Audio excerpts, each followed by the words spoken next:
Welcome to AM. My name's Richard Conway and this is the platform for age group multisport athletes to showcase their journeys.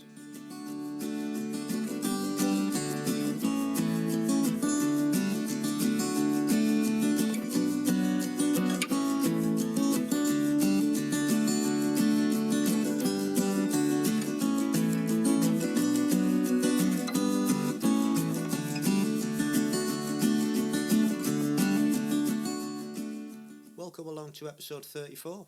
I hope you're all alright and you're enjoying your summertime and your training's going well, and if you've been racing, hope that's gone well too. On this episode we speak to Gavin McLaughlin, and I came across Gavin on a Facebook post that I'd read of his about his first triathlon back after he'd had a stroke back in October, and I've got to say it sort of moved me. It hit home how vulnerable we are and how mortal we are when we're getting on a bit in age, and it's things that we don't really think about. And it struck a chord because obviously it happened to me 7 years ago when I had a heart attack, and Gavin's story, having a stroke, it's quite inspiring actually to think what he's gone through, and he's got back racing. He had his stroke in October and he's back racing already, so that's testimony to the man and the fitness that he had before it happened. So we speak to Gavin and we hear his story, very inspirational, and I hope you enjoy that. The Olympics has started. Been watching quite a bit of the Olympics. Stayed up and had 2 late nights watching the men's triathlon. Well done Alex Yee, fantastic result. And then the ladies the next night, stroke morning. And well done to all the GB athletes, especially Georgia, Taylor Brown, who also got a silver. So really exciting racing. Best people won on the day. Can't complain about that. Then watched the cycling, men's and women's road races. Again, really good entertaining rides, and unexpected results, I guess. With the women's, the Dutch team didn't realise that there was an Austrian cyclist rider up front. They thought they'd caught them all, and so they made a bit of a mess of that one. And the Austrian girl took the gold, which was great to see. She'd been out all day from kilometre 0, so that was fantastic. And in the men's race, Carapaz, what a ride. He broke away as well and managed to hold on. And then Van Aert and Pogacar got the silver and the bronze, so really good racing. And then we watched a bit of cyclocross with Tom Pidcock. Well, he just wiped the floor with them all. Unfortunately, Mathieu van der Poel had a crash on the first lap and didn't really recover and pulled out in the end. So that was a bit of a shame, because it would have been good to see a head-to-head battle between those two guys. But really exciting. I've been watching all sorts. Gymnastics, because Mrs. C likes that. The ladies team did a fantastic performance and got a bronze. Adam Peaty, swimming, another gold. There's just far too many to mention. So, and we're only in week 1, so that's really good. We've got the team relays to come in the triathlon, so looking forward to that. Yeah, so it's and then there's the athletics, which really enjoy as well. So plenty more to see and watch, so that's really cool.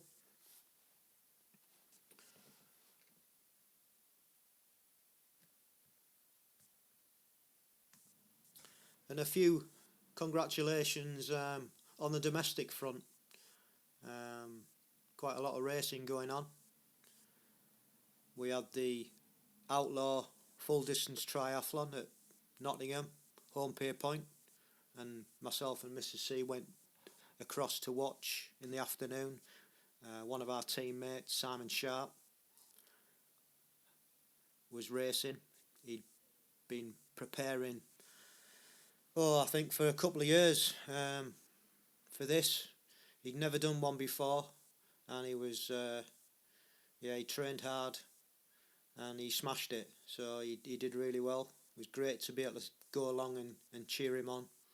There was a few other of our friends that were racing as well, so we give them lots of cheer, lots of encouragement, and it's just phenomenal to watch all these people do these things, and it's just mind blowing the length of time that people are out there racing. You know, it's just So a big if you raced at the Outlaw in Nottingham, a big respect, massive respect, and congratulations for doing it. And also there was the ETU Sprint Draft Legal Qualifier up in Redcar. I've done that myself a couple of years ago, and one of my teammates, Karen Hames, was also competing this year, and I did warn her about the sea swim because it does get a bit choppy up there, and this year obviously was no exception from the reports. But she did well. She came 6th in her age group, so she was really happy with that, and she's qualified for the ETU with that result. So well done. And if you want to find out about the news and reports, just go along to Instagram, age group news, and they've got lots and lots of reports about the ETU sprint distance up in Redcar. So get across and have a read. So yeah, that's about it really. I'm still recovering from a calf injury, so not been doing a lot. Done no running, just rested it up. I've not really done any biking either, so hopefully next week I'm going to start again. I've got my training plan for Valencia, an 8-week training plan up on Athletica AI. But I have been doing some swimming. Still trying to conquer the ocean walker technique that I've started doing. So it's coming along, slowly but surely. It's coming along, and I'll have to get back over to see Adam and have another lesson and see what he's thinking of my technique. So get that booked in. And the form goggles have been helping with the training in the pool, and they've been adding bits and pieces to it, including workouts, which is quite nice, having all your workout in your goggles. So that's interesting. If you haven't seen those goggles, it's worth. I'm not sponsored by them. I just bought myself a pair, as you know, and they're a game changer, to be honest. So if you haven't heard of them, have a look on Instagram again and see what they're all about. But they're expensive, but well worth the money in my opinion. And I think that's about it for now. So we'll head to the main event, and we'll see you on the other side. Thank you for agreeing to come on. Much appreciated. After seeing your story on Facebook, really wanted to get you on, because there's not many people that have gone through what you've gone through and actually got back to racing again. It sort of like touched my heart a little bit, because I didn't have a stroke, I had a heart attack about 7 years ago. So I've not gone through the same thing as you, but I've gone through similar. So I really wanted to get you on so you could tell people and make people aware of what's gone on. So thank you for coming on and agreeing that. But I think before we get to that, I'd like to go back, basically your sporting history as a child, and how you got into triathlon. You know, let's know a little bit about the man before we get onto the important stuff. As a kid, I was a competitive swimmer. So I swam all the time. I mean, I did a bit of running, just school stuff, and the odd little county cross country. But in general, it was swimming all the way through, right to university, where I was captain of my swimming team. I did do some of the modern pentathlon biathlon stuff, which was my first sort of foray into multi-sport as a sort of an older kid. But it was mostly up and down of the pool, and I suppose that's what got me into triathlon, because before I went to university, it was 1988.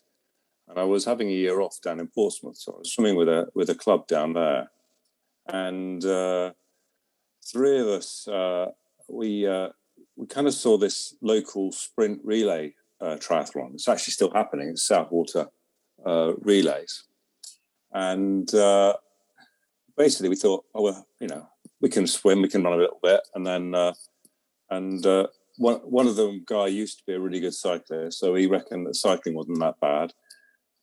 And so we turned up, rocked up, and had a go. So my first sort of, it was a bit of a full start, but it was, we had a go in '88 where I remember it being absolutely freezing because no one had wetsuits in those days, and you just went round in whatever we had. I remember the other thing about it was we did quite well. So I think we came fourth. We kind of, given that we just rocked up, we kind of didn't treat it with the respect that it should have been at the time. But that's just sort of 18-year-old boys for you. Exactly. So I didn't. So that. So I then went off to university where I carried on swimming, and I didn't really look at another try for about 4 years, and then after that we used to use it as a. Had a reunion at the swimming club. A lot of the swimmers got into triathlon after university, so we used to have a reunion, and it was good fun. We used to go and do that each year, but found gradually it was getting harder because more and more people turned up with wetsuits, and I was the one getting swum over rather than the one swimming over people at the start. So I kind of didn't. I went away from sport a little bit after that, and didn't do a lot till it was around about 2000, around about there. And I'd started doing mountain biking, a little bit of mountain biking, but I realised I was a bit too big and heavy for mountain biking, but it was good fun. And I was doing a local sort of works pursuit running race, which I,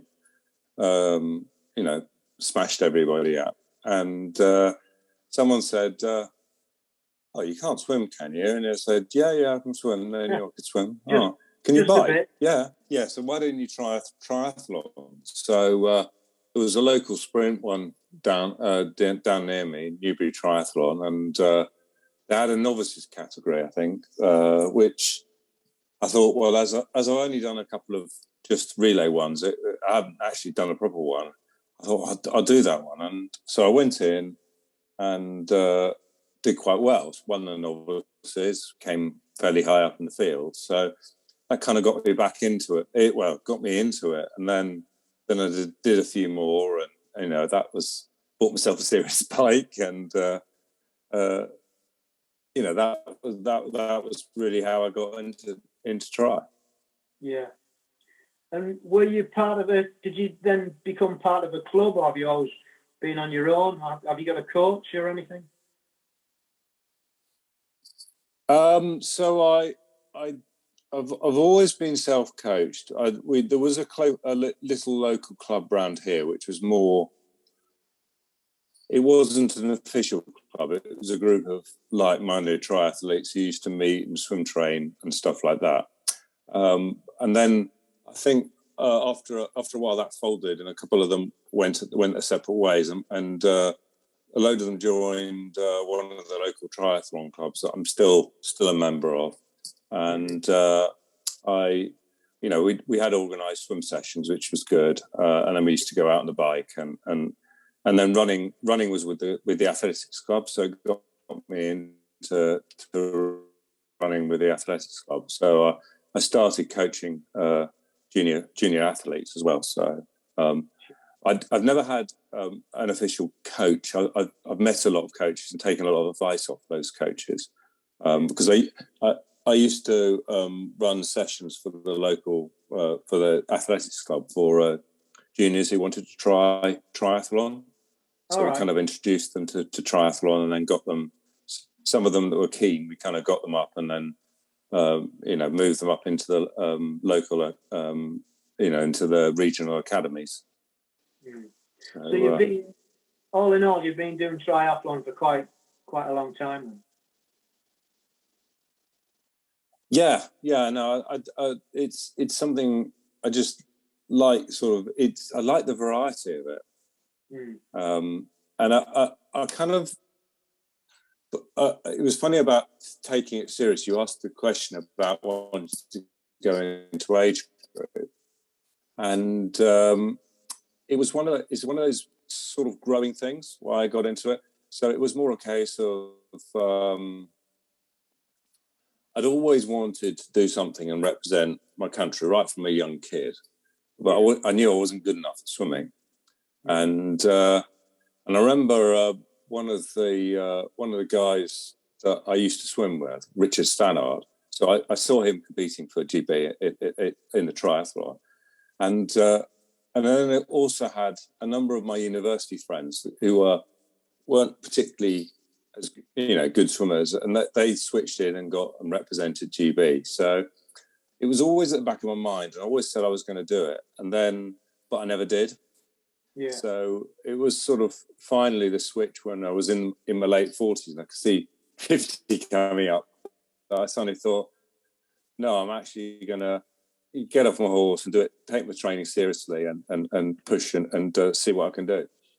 My favourite distance is probably sprint, because for the two reasons really. I'm more fast twitch fibers, so I'm better at that explosive running. Swimming doesn't really make a lot. And when they brought in the Draft Legal event, I found that fun because I've never been the massive super powerful biker, whereas I could follow a cycle race and stay in the pack. So it was kind of it played to my advantages, whereas get out there, put a solid swim, get a good transition, and then just hold on in the bike and see what's left on the run. Yeah. I'm with you. I mean, sprint's my preferred distance, and I'll just love draft racing. I just, like you, it's fab. Just love the whole atmosphere of being in like a group and working together. I think it's like the professionals do, isn't it? Like the Brownies do, and it just adds that other dimension to triathlon, really. Yeah, my son was in one of the regional academies, so I was, before they opened it up to age groupers, I was seeing those races regularly, and it was just like, I really want to have a go at this. This looks so much fun. I mean, I know it's more dangerous. I know there's more chance of getting knocked off, but it is proper racing. Yeah, totally agree. So you knew about age group from quite early on then, and you didn't decide to go in and have a go till your 40s. So what was your first qualification event for that, and where did you end up racing? Well, I've only the qualification where I raced was Lucerne in 2019. Right. Qualified previously for Cosmosol, but I couldn't afford to go. Yeah. So I tried Rotterdam, but just missed out on a place. So, but I wasn't, when I went for Rotterdam, I didn't know enough about draft legal, wasn't good enough on the bike. So it was like when I came back to do it the qualification for 2020 for the 2019 one in Lucerne, I put a lot more effort into understanding how I, not just going out there and cycling, but being able to hang on the back and work with groups, which was, a different kind of skill to learn, if that makes sense. Yeah, totally. Yeah, totally. So how did you find the experience of Lausanne then?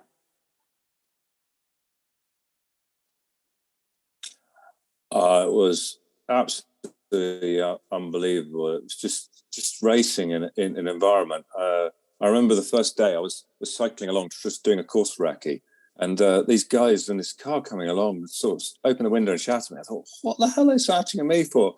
And then I turned to the right, and Javier Gomez was running right next to me, and it was like, wow.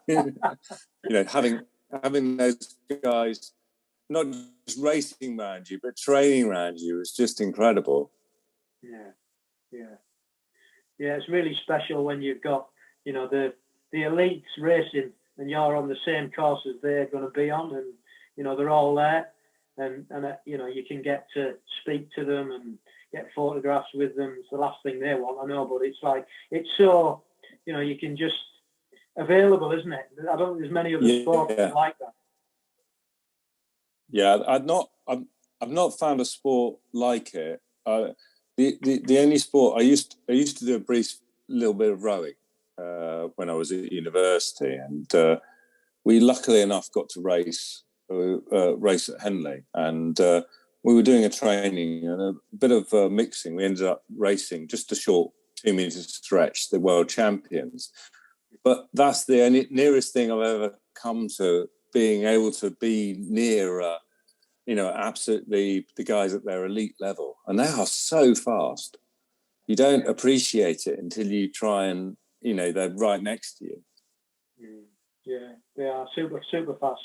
And they're just fab to watch, the men and the women and the relays. It's just all brilliant. So you qualified and you raced. How did the race go?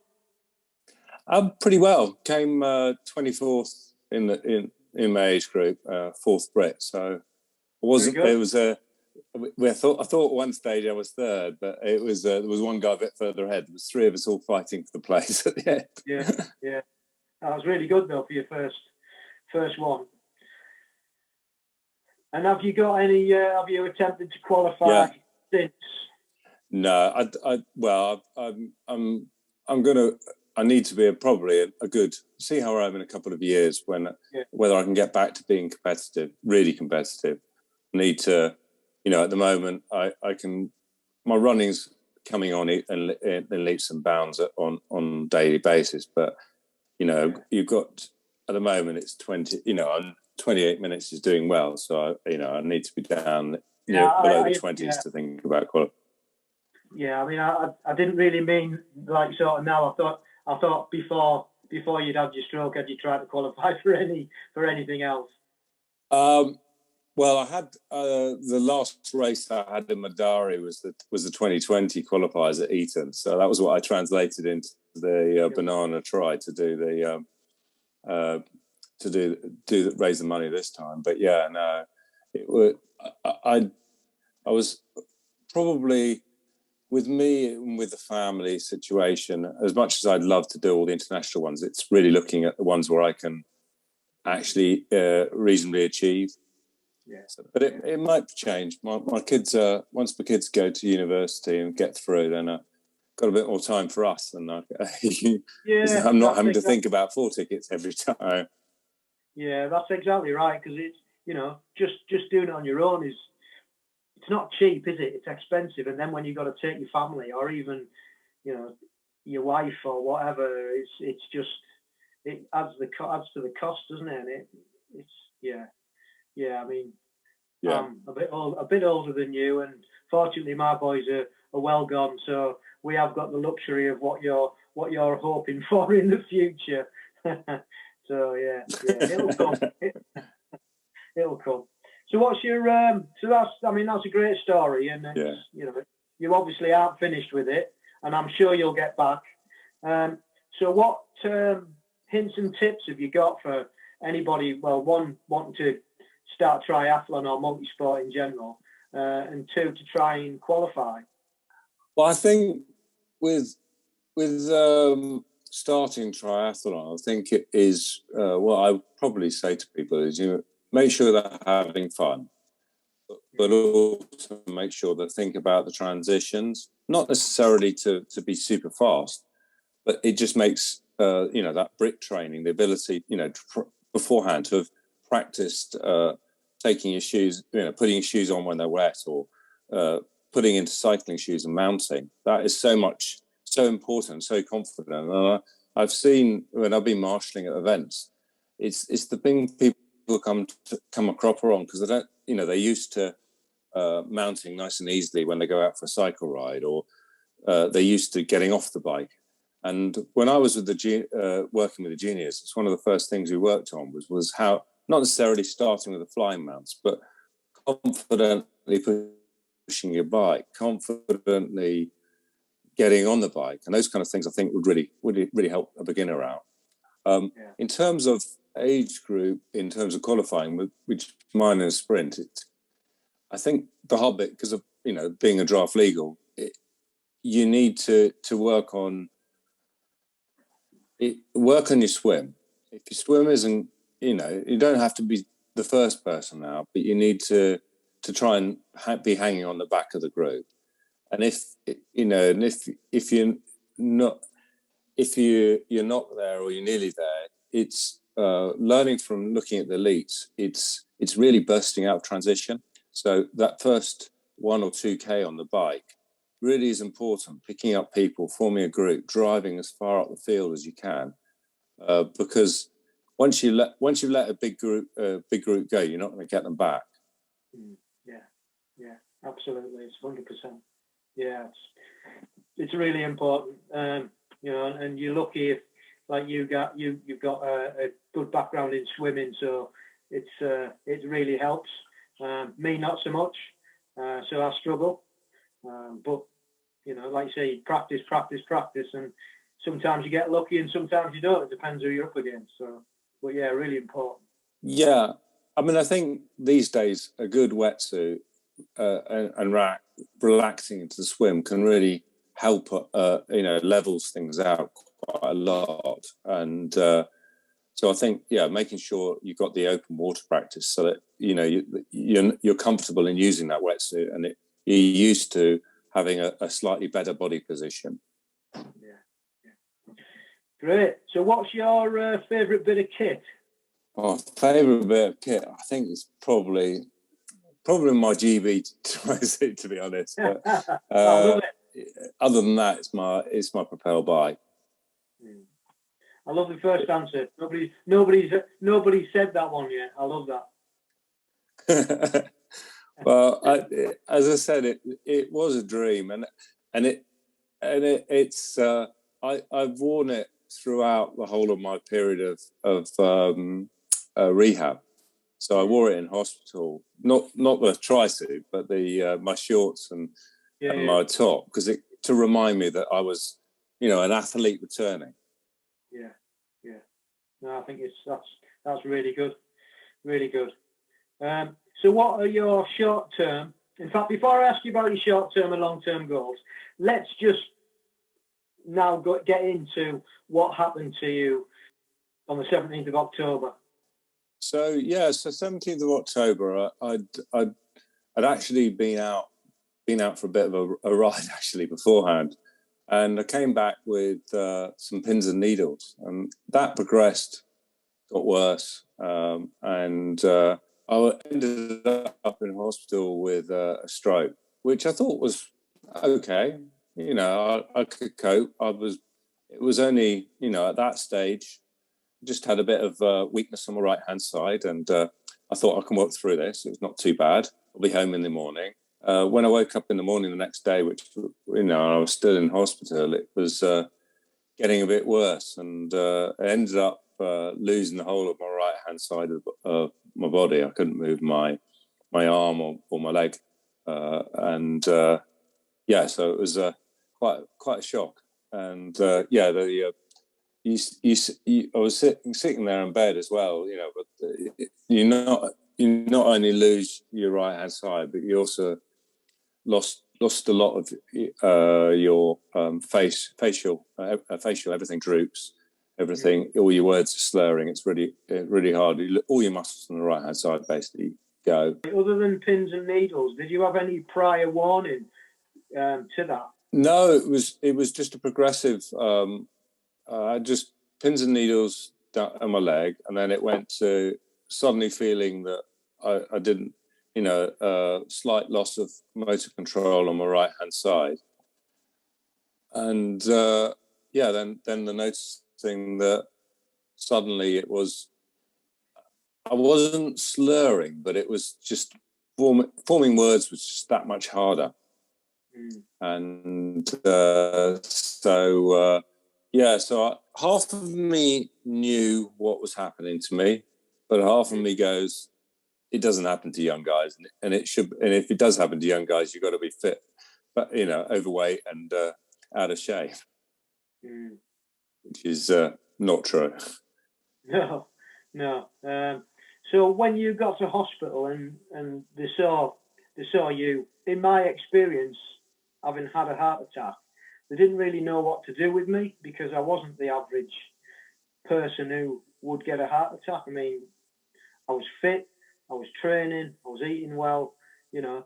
So how did they deal with you? You know, knowing your history and your background. I think they were really good. The paramedic that came out to me, he went straight away, you've had a stroke, you're having a stroke, we're going to get you to hospital. And so on my entry notes, that was what they were thinking about. So the only thing that was difficult was when I got into hospital, they put me through the CT scan.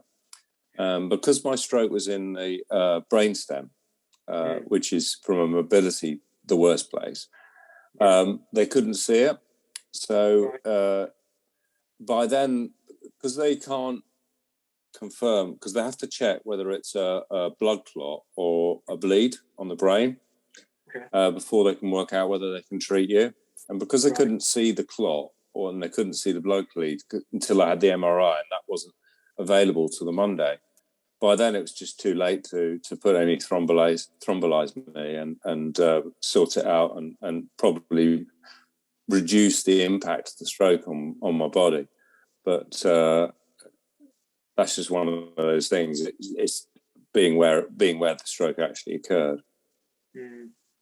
So later on, did you find out which it was? Was it a bleed or was it a clot? Or it was a clot. It was a clot up into my brainstem. But yeah, they still don't have a clue, and they probably never know what caused it. It's just, we had loads of theories and every theory got proven wrong.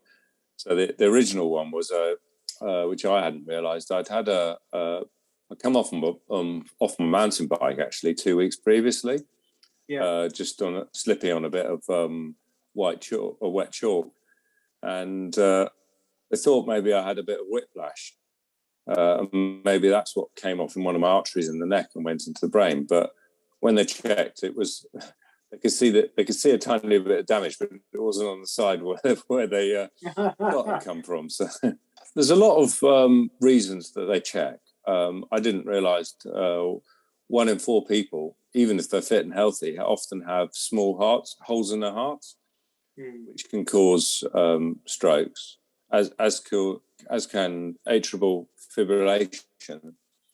But they checked all that out, and then my heart was healthy, so it wasn't anything. Well, at least that was one good thing out of it, because at least I know, that I still haven't got any heart issues as well. So they checked did all the blood tests, and they couldn't find anything. They even tested me for COVID antibodies to see whether it was COVID, but I hadn't had it. Yeah.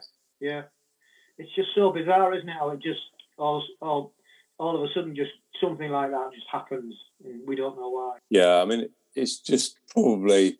I mean, the likelihood is that maybe there was one slight funny beat or something that causes a bit of turbulence in the blood flow, and if that's the issue of the heart, is a bit of turbulence of the blood flow, and then you can get blood where it slows down, and that's what can start and cause a clot. Right. So, do they think it may happen again then, or what have they said to you? Well, to be honest, now that they once you've had a stroke, because you are considered more at risk, they immediately put you on blood thinners and statins, and basically that takes you down. Your risk is now lower. There's always a chance because it depends what caused it, but the likelihood is as low as if you don't have one in the first few months, and you haven't got a heart condition that caused it or anything like that, then the chances are low. So from my perspective, it's not something I worry about, because I as long as I keep taking the medicine, I know that I should be okay. Yeah, I think you're looking at it like I look at my heart attack, is that I had it early and I'm on medication, so actually I'm in a better place than I was or would be if I hadn't had it going into my old age. So that's the way I look at it. Yeah, I mean, you can't live your life in fear. I've done everything I can to manage the risk. I'm talking to the guys, listening to the doctors, and that means that I'm free to be what I want to be. So what did they say when you asked the question? Because I'm sure you did. Can I go and do multi-sport again? They were really supportive. They were never looking to hold me back. They always aware that it was going to be a long journey. It was going to be a difficult journey, but they could see that. I told them right from the start. I remember being sat down when they said I had a brainstem stroke, and they kind of said, my immediate reaction was, oh well, at least I haven't lost my cognitive ability. And they said, well, yeah, but it's going to affect your mobility and a lot of other things. And it was like, yeah, but I've lost I can relearn that. Yeah. Maybe it was slightly naive, but I truly did believe that I could find a way through this. And no one, I was lucky. None of the doctors never said you can't do this. They were always, okay, we'll work with you. We're not going to hold you back. The only thing they did warn me about was fatigue. I remember I just started the rehab program, and I'd done the first day, and I everything the physios did, I went for it, and then did a couple more each time. And I got in that afternoon and sat down on the bed, and I thought I was having another stroke. And it was just the effects that I just pushed the body too far. Too far too soon. Yeah, no, just you've got to. The problem is, to me, it was all about building up the muscles again that weren't working. I didn't appreciate till later on that actually what I was trying to do was maintain the muscles, but learn the motions. Because it was retraining the brain to learn how to move your arm, it wasn't about strength. It was about, doing things, moving, learning. It's a really weird experience in that, I quite quickly got bits of my leg working, and I could stand and I could sort of walk. But there is, even now there are still muscles, they come back. I've worked on them, but I have to really think to engage them in my stride. I mean, it's quite strange. I've actually had to relearn to walk about three times, not because I've lost the ability, but because we kind of, the brain finds a way to let you do what you want, what you're trying to achieve. And that's not necessarily a safe way for long-term, joint stability in the future. So it's been quite a discipline in that, you kind of think you get good at walking, and you get, you're quickly there, and then you realise that no, I'm lifting my hip. I'm not driving from the quads and the hamstrings and the glutes, and I think being an athlete before and being a coach really helps, because you can cope with the boredom. You can cope with that kind of repetitive type of activity, but you can also understand what they're trying to achieve. I think it would be really hard if you didn't know how your body worked beforehand, to try and realize when you're doing it wrong. Yeah. I guess it's helped you so much. I mean, how long is it now since you sort of like got back to training and then to your first race that you've done? So it was roughly 9 months to that first race. I'm training. I started training, I started focusing towards it from about February. That's when I made the decision to do it. But it was kind of, at that point, it was learning to cycle, and then each time learning to go a bit further. Because like with running, I worked out how to run quite well. I could run fast. But the problem is, what I couldn't do, which was to enable me to do a triathlon, was learn to jog. That was much harder than learning to run. Right. And so I spent a lot of months, running 100 meters, then having to walk, running 100 meters. Whereas, where it was having to learn that control of, because actually jogging, you don't lift your knee so high. You don't, and you have to move your foot much faster into a landing position. And that, all those kind of things, when you're having to think about them, when to turn it into a pattern is hard. Yeah. So that's incredible, though, isn't it? 9 months after having the stroke to be competing. That just shows, I guess, if you weren't as fit as you had been beforehand, it would have took a lot longer. Yeah, I mean, I think it did mean being fit, did mean that my left side was able to support me and do things that I wouldn't be able to do before, while I was building back up the right and learning the right. But yeah, it's been around I was lucky that I didn't get as fatigued as some people who survived stroke. But I was talking to someone today at work, and we were saying that when I was off work and I was doing rehab, I'd often I might have an hour or 2 hours with the physios a day, because I work with them, so I nicked a bit of extra time. But I'd often put in 3 extra hours in my room. Well, we used to joke at the weekends I have more equipment in my side room than they had in the entire physio suite. So, but you just have to try and make the best of what you have and work with it. And I remember I was given some really good advice by one of my AOTs who said, your recovery, you have to own it. It's got to be yours. We can only guide you. We can only give you things that you need to work on. But the amount you recover is entirely up to you. And I remember I was there, and I used to. I get 220 Try magazine, and I remember, reading out bike articles, because there's loads of really difficult words to say, and you're standing there.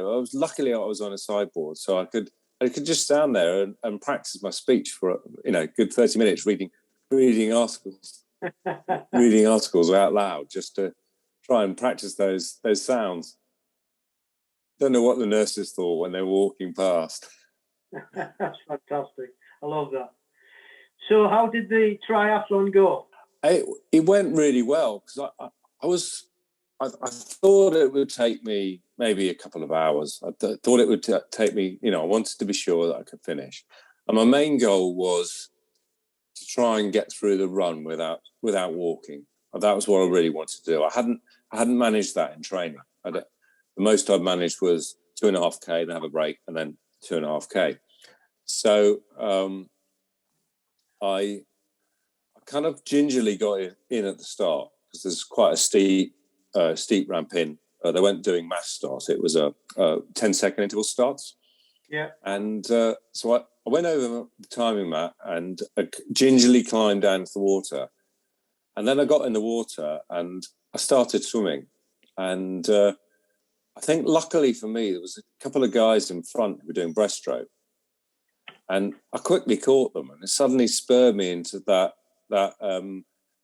competitive instinct again. So it was kind of, I wonder how many more people I can capture before the end of this end of the swim section. So I did catch a few people. The one thing I did manage to do was ignore anybody coming past me. There was no way I could race them. But yeah, so I got through the swim section. It was really good. I remembered the lessons from the lake, which was don't try and get out where you normally get out. Get out where it was a bit deeper. It was about down so easier for me to control my balance. Yeah. And then I walked the transitions because there was no way I didn't want to damage my feet without running barefoot.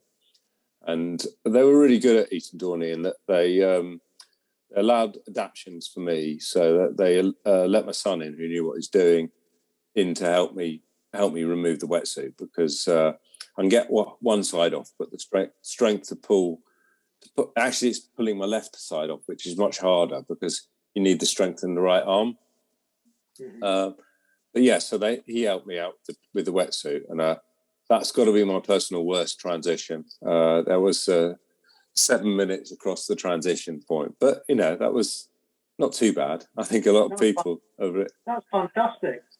Yeah. So and then I got on the bike. I had a little bit of problem mounting because I'd always used curbs to get on the bike previously, and there wasn't one there, so I had to tilt it a bit. So I was a bit nervous, a bit getting going, but I quickly pushed off, and it was really good wind conditions there that day. There was a slight breeze across the course, and so there was no headwind. And I started pedaling, and the roads were so smooth, and because of around where I live, it's all hilly and all rough tarmac. I suddenly found myself up doing race speeds again, and I was like pushing along. I was thinking, well, this is good. And my body was feeling good. I remember it lasted 2 laps, and then I suddenly realised that I'd have to run, so I kind of dialed it back a little bit. Yeah, but it was good because suddenly, whenever I've been racing, whenever I've been out on the bike before, you're kind of the person. I was doing really well, but much slower, and then people are always coming past you when you're seeing out cycling. So it was suddenly quite nice to be in a triathlon, so where there's a full range of people from complete beginners to some guys pushing it really hard on their time trial bikes. So it gave me people to chase and people to go for, and it felt good, to be honest. Yeah. It really felt good. And but I do remember coming to the end of the bike course, and I was thinking, how am I going to get off? Because my brain was in, take your shoes off, put your feet back on the top, and then run over the dismount line. I went, no, that's not going to work. That's not going to work. And I didn't then even try and take my feet out the pedals because it required a bit too much coordination. So I did go for an ungracious stop before the dismount line and then walk across it. But I got into the transition. This time I didn't put elastic laces in or anything. I just used the shoes that I've been training in, which I think is another good beginner's tip. And because I knew I'd be comfortable, I knew they support my feet, and I knew they wouldn't give me blisters. So I set off on the run, and there was a couple of older guys who were just going at a nice sort of close, easy pace, about 50 meters in front of me. And I thought, oh, they're going about my pace. I wonder if I can get them. And I got them after 400 meters, and then kept going at that pace. And you know how it is with a triathlon. particularly with multi-laps, there's always someone you can chase, even if they're not in your particular wave, or there's always a target. And so I kind of use that to keep myself going, and watch whenever anybody else had broken and walked. I thought, then that's giving me strength to keep going and giving myself those little targets to just keep pushing it. I mean, I felt a lot better. Sorry, in my head, I felt a lot better than I've seen the photos afterwards. But it was, but I kept it going. I kept the pace, and then crossed the line. So that was really good. Yeah, it was quite emotional across the line. I think the first aiders didn't realise. I think they thought I was having a bit of an attack as I crossed the line, because it suddenly was holding back the tears. So, really. It kind of looked a bit like I was having a asthma attack or something. Yeah, fantastic. It's a great story, and you've done ever so well. It's just amazing, isn't it? What you can actually do after these things, and I believe you raised quite a lot of money as well. Yeah, no, I've raised $7,000 so far. So wow. That's before gift aid. So hopefully, I've been into the rehab unit and taken some stuff in, because I'm doing some work with some private physios as well. So they've lent me a bit, so I was showing them to the NHS guys so they could have a look and see what they wanted to buy. Yeah, fab. What would work best for them. Yeah, and I know it's if it's anything like me, you always have that link. I did some cardiac rehab where I am. I was on a 6 weeks course with those guys, and those links have remained strong. Since it happened 7 years ago. So it's amazing what these things do and how a different path it takes you down. Just so well done for that, and I'll put the link in the show notes for your page. So if anybody wants to donate, they can go along over to Facebook and see your Facebook page and see what it's all about, because it's a well-worthy cause. Yeah, no, thank you very much. Thank you very much. Yeah, no, it'd be good. It's that as a team, they're not good at asking. That's kind of why I wanted to do something for them. Yeah, I mean that's a fantastic story in itself. What you've been through and how you've come out of it the other side. What are your short-term and your long-term goals then? Sorry, you broke up there. Yeah, it did go a bit. I was just saying, asking what your short-term and your long-term goals are now. My short-term goal, which I'm working towards, which my physio then immediately asked, and I said, "Oh well, I'm working towards trying to do a 10K run." So I think that's something I'm looking to try and hit before the end of the summer. Weather notwithstanding, it's a bit difficult to train in this heat. With the aim, I'd like to do. I don't know whether it be this year or next year. I want to try and get a standard distance try and see whether I can get that far. Mm-hmm. Then it's back to probably back to doing some enjoyable sprints. I think that's where a distance I'm comfortable at. But I think it's just gradually building up and building up the strength, building up the coordination of the legs. But it's mostly about that'd be nice goals. But I think having something serious like a heart attack or a stroke, you kind of makes you rethink and realize you need to make sure you're enjoying it and having fun.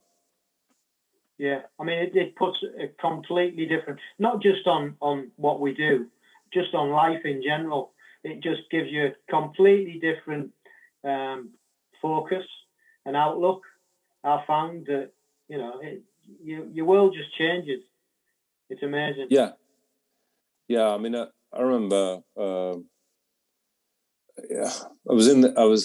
This gives you a bit of idea. I was in the stroke ward, still having the stroke. Phoning work colleagues, trying to sort out my project that I was running, and it was like someone said, "Stop it! You need to look after yourself. Yeah. Work will sort itself out. Don't worry about it." Yeah, 100%.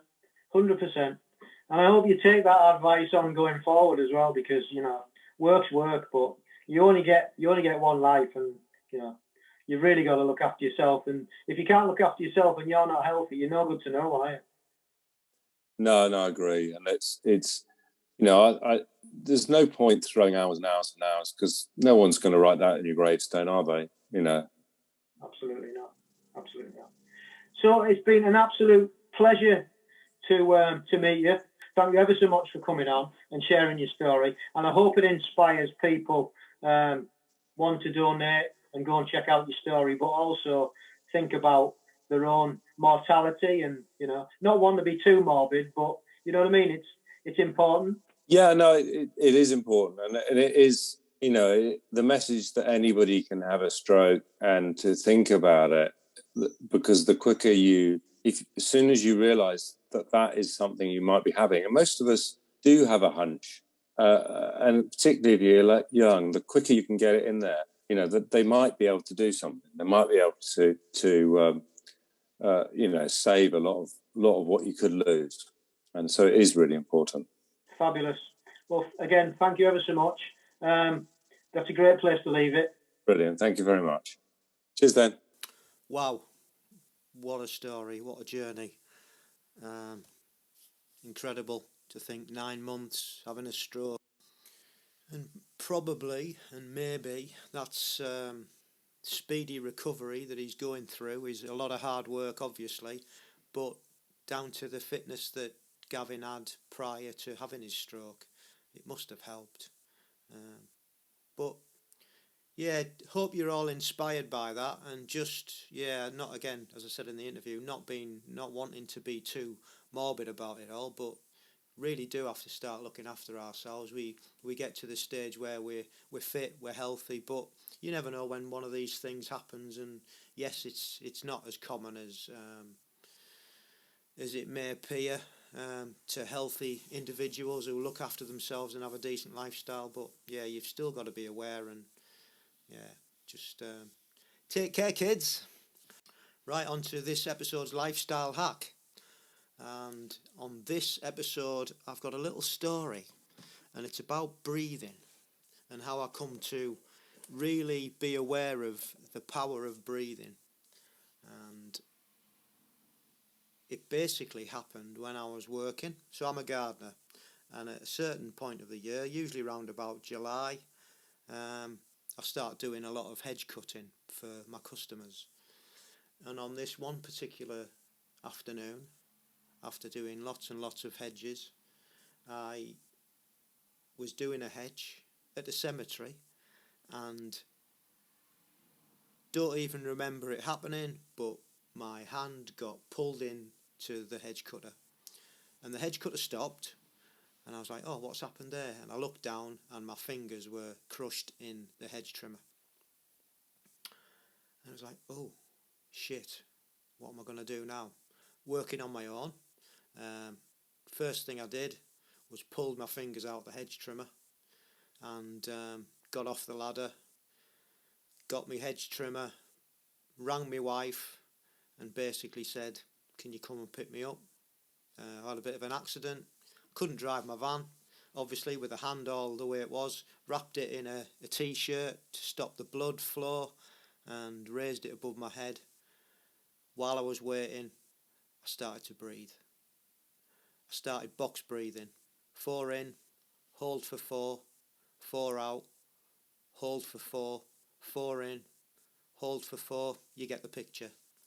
And just controlled my breathing, so I wasn't panicking, I didn't go into shock. And my wife, fortunately, I was only 5-10 minutes away from home. She came and picked me up in the car, and like was panicking what's going on, and I just said, don't talk, just get me to the hospital, and I just continued breathing. And it was that moment and that episode that happened that I realised the power of breathing. So I blocked out the pain through breathing, got to the hospital, they gave me some painkillers, they dressed it and told me that I had to go to Derby. It was a good 2-hour journey. Derby is the specialist hand clinic, and all the while I was just breathing. Yep, the pain had been numbed, and thankfully the hospital had wrapped it up as best they could. And I saw all the while I was just breathing, doing my box breathing and controlling how I was feeling by that. And about 8 hours later, with my fingers saved, stitched back on by the geniuses at the Derby hand clinic, can't thank that doctor enough, because he was just about to go home, and he took the time to put my fingers back on, which was much appreciated. And they've healed fantastically well. You couldn't even tell that it ever happened, basically. Got numbness in the ends of them, but other than that, very, very lucky. So yeah, breathing. I started looking into it as well, and there's all types of different breathing that you can do. I breathe every morning now. I've actually got an app on my watch, and it's a breathing app. So while Mrs. C's going getting herself ready in the morning, she brings back a cup of coffee, and I'm in the middle of my breathing, 15 minutes of breathing, and it just seemed to settle me for the day, and it really works. I also use it to calm before a race, breathing techniques, various situations other than racing as well, and it just seems to really calm us down. So if you haven't had a try of it, give it a go, see what you think. So if when you're getting excited, when you're getting anxious, stop, breathe. In stressful situations, it can also make you feel more alert. It's said to improve your nervous system and your immune system, and also keeps your circulation going and your heart healthy. And if you get onto the internet and have a look at breathing techniques, you'll go down a complete massive rabbit hole. But keep it simple. Don't get confused. Just go with the basics to start off with.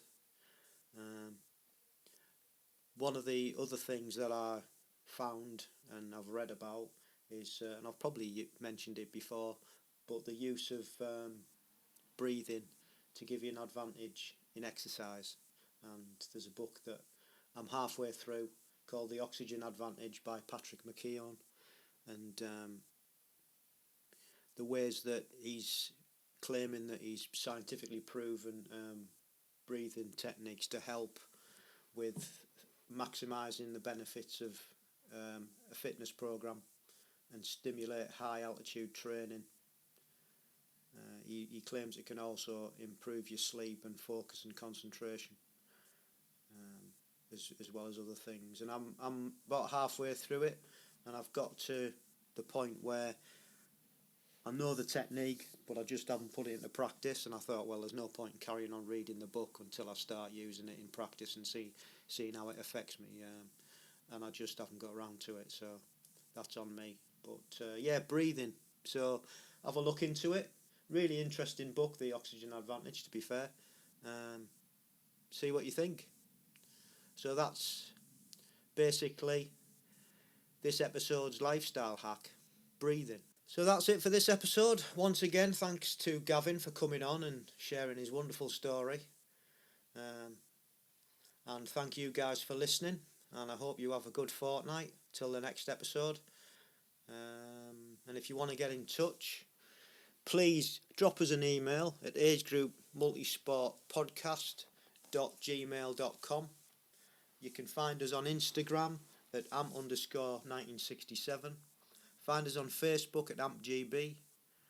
And you can go onto our website, which is agegroupmultisportpodcast.com. podcast.buzzsprout.com. You can find all the podcasts there. You can also find them on your favourite platform, Spotify, Apple Podcast, and now they're on YouTube at AmpGB. And if you would be good enough and gracious enough to give us a rating, leave us a comment, and that really does help the podcast get to other people because it goes higher up in the rankings. So thank you ever so much once again for listening, and remember, stay safe, keep training, and love the process.